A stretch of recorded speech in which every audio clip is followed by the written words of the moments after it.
Today we have a CIA spy that explains how an alien invasion would go down. Check this out, drop a like guys. When human beings are threatened as a whole, that pyramid disappears. The stuff in sci-fi movies is entertainment. So when I think about an alien invasion, when I think about any kind of intelligent life form coming to take over Earth, it's not gonna look like it looks in a sci-fi movie. Damn, okay, let's see, let's check it out. All these UAP, UFO, weaponizing space, all this stuff that is kind of starting to be shuffled into the limelight here.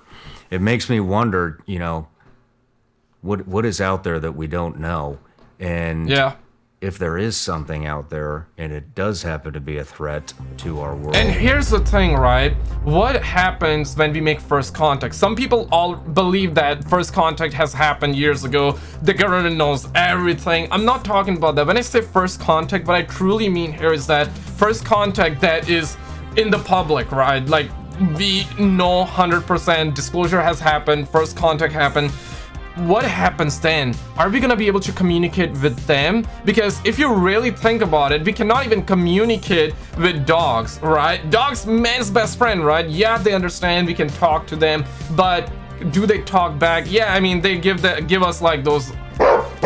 Yeah, we can understand to a degree, but we really cannot communicate, right? So what happens then? You always hear this, that they can speak telepathically, but is that really true? You be the judge. Well, I don't think we're going to get very far as we are now, where we're all fighting each other and we're enemies. We're going to have to unite eventually, if that stuff is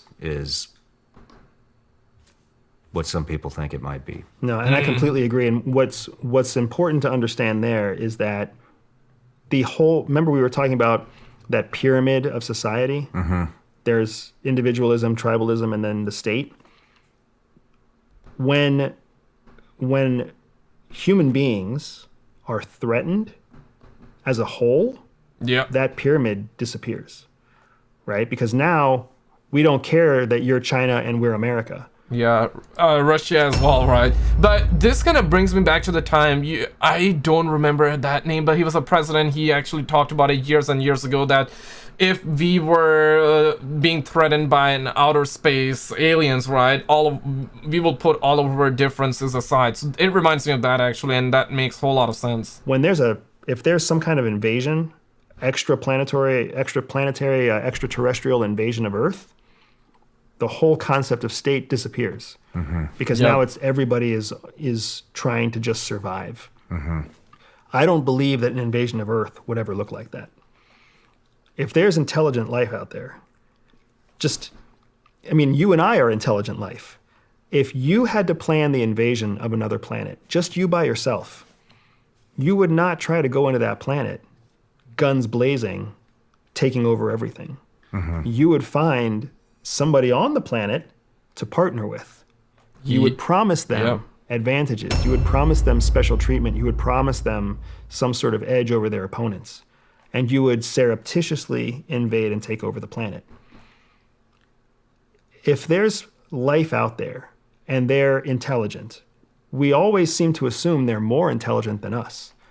So if our plan would be to surreptitiously invade a planet and they're more intelligent than us, think about how advanced their plan would actually be. They wouldn't let humanity unite.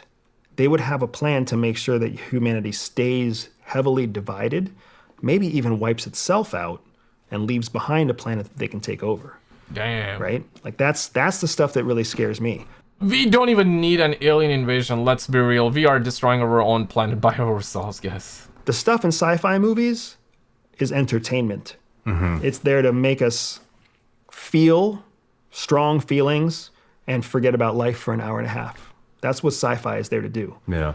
Real life strategy and real life tactics is there so that nobody sees it coming. It happens quickly, it happens violently, and it's forgotten very quickly. That's what real... It makes sense. What he's saying is making sense. But here's the thing, though. He's still thinking. Obviously, he will be thinking like a human, but he's still thinking human because he's human.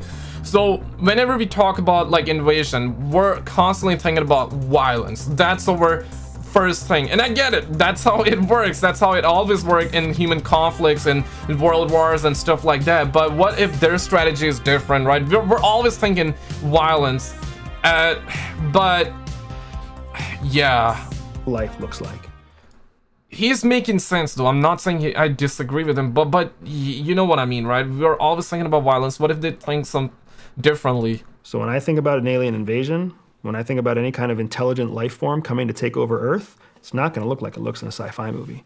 It's going to look like some sort of very insidious plan that we don't even know is happening until after it's over. Yeah. That is true. It's all speculation up to this point, right? You know, nobody really, unless you know more than I know, and you may, but, and I want to cover that. We'll get into the weeds on that. Guys, click on this video on the screen because recently Pentagon revealed a brand new UFO footage. We also had Joe Rogan actually reacting to that video as well. That video is going to be on the left, but check these videos out, guys. They don't want you seeing that, and I will see you right there.